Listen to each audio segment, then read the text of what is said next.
Good afternoon. My name is Dwight Banks, and the primary objective of my presentation today will be to focus on Duke Ellington's early approach to extended form, with emphasis on the period from 1935 to 37 and the two extended works produced by him during that period. Reminiscing in Tempo and Diminuendo and Crescendo in Blue are compositions in which Ellington explores this concept in different ways, and both works are considerably different in character. However, there are common considerations to be taken into account with each piece. Before discussing these pieces from an analytical perspective, we must first consider the period in which these works were composed in regard to social, artistic, and popular culture in America, and thus the relative significance of these works. The country was still recovering from the economic depression, but since the repeal of Prohibition, nightlife in New York, as well as other places in the country, had been on the rebound.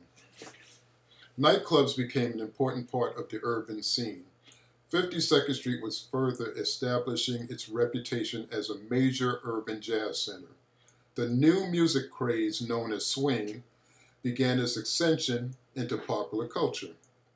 Bands such as Benny Goodman, the Dorsey Brothers, and Artie Shaw became associated with this music and rose into the popular music mainstream. By 1939, hundreds of bands were formed as swing became the rage among young Americans, and there were an estimated 200 named bands formed employing some 3,000 musicians playing swing across the United States.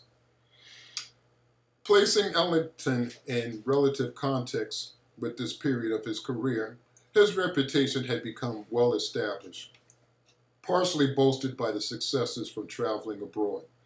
The orchestra continued to remain active with a vibrant schedule, traveling across the United States, playing one-nighters, making radio broadcasts, and recording in studios.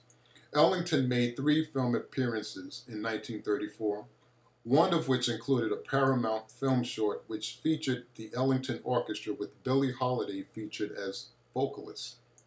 This film, Symphony in Black, was released the following year. By the time these pieces were composed, the Ellington Orchestra had expanded from the 12-member orchestra used in 1931 with Creole Rhapsody to 15. During this period, Ellington continued to focus on collaboration with his musicians and wrote parts with specific players in mind. This compositional approach had become an important method of his by then, and later on specific pieces would feature players for showcasing purposes. He always studied a person's style to make it comfortable for him to play. He knew the player's limitations and his exceptional qualities. In Duke's own words, he describes his approach pretty much this way. It's not the notes that are important, it's who they're written for.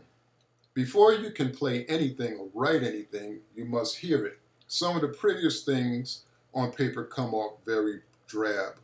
So you hear, you imagine, you see a note on a piece of paper, and you hear it played in the tone personality of a particular musician. For instance, here's a guy who uses a mute, and he finds he can only get 7 good notes out of it. The problem is to use those 7. Personalized writing is very important. If I didn't know who I was writing for, I don't know what I'd do. This approach is further revealed by the fact that Ellington would typically write players' names on his scores rather than just the names of the instruments themselves. Examples of this can be found on both Reminiscing in Tempo and Diminuendo and Crescendo in Blue.